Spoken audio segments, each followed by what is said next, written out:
नमस्कार।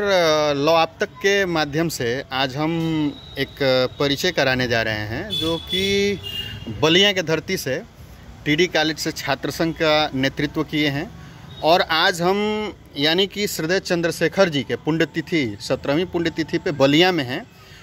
और आइए आपको मुखातिब कराते हैं आलोक जी से। धन्यवाद दीपक भाई। आज चंद्रशेखर जी की 17वीं पुण्यतिथि पर श्रद्धा सुमन अर्पित करते हुए और ख़ास तौर से एक छात्र युवा नेता होने के नाते मैं और युवा नेताओं से भी ये अपील करना चाहता हूं और कहना चाहता हूं कि कम से कम चंद्रशेखर जी को पढ़ें और चंद्रशेखर जी को जानें। छात्र युवा राजनीति करने वाले देश के सारे युवाओं को चंद्रशेखर जी को पढ़ना चाहिए, उनको जानना चाहिए। और ख़ास तौर से बलिया में चंद्रशेखर जी की जन्मस्थली रही है। इस बात का गर्व हम लोगों को तब होता है जब हम लोग कहीं दिल्ली और अपने प्रदेश से बाहर, अपने ज़िले से बाहर जाते हैं तो ये लगता है कि लोग जब पूछते हैं कि कहाँ के रहने वाले हो तो बलिया, तो कौन से बलिया, तो चंद्रशेखर के बलिया।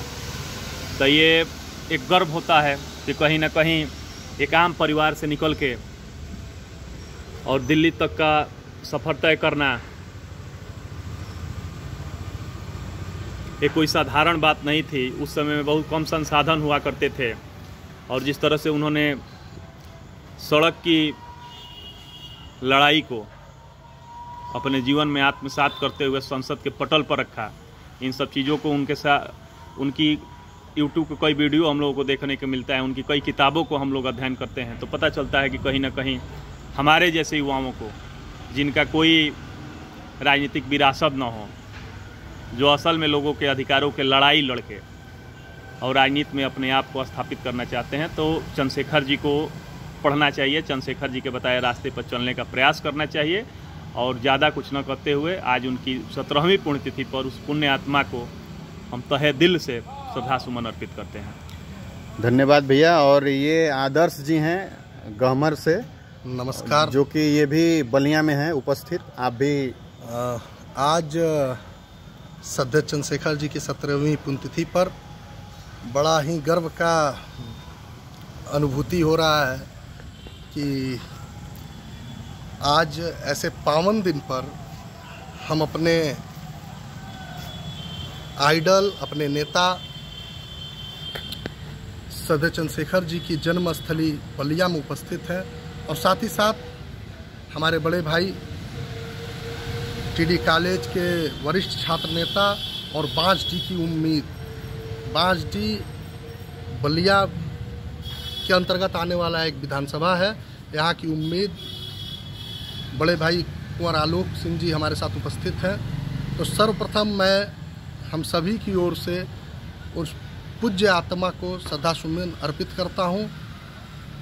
भैया ने बड़ी बेबाकी से चीज़ों को रखा कि चंद्रशेखर और युवाओं के बीच जो चंद्रशेखर एक संदेश है, चंद्रशेखर एक रास्ता है, चंद्रशेखर ने जो जीवन जिया और चंद्रशेखर ने जो समाज को देने का कार्य, समाज से लेना और समाज को देना दो अंतर है।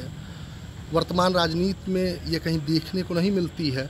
यहाँ चंद्रशेखर याद आते हैं कि चंद्रशेखर सदैव समाज को देने का कार्य दिल्ली से किया करते थे, संसद से किया करते थे। सड़क पर जो बात समाज की होनी चाहिए, नौजवानों की, किसानों की, मजदूरों की होनी चाहिए, वो राजपथ पर, संसद के पटल पर कैसे हो।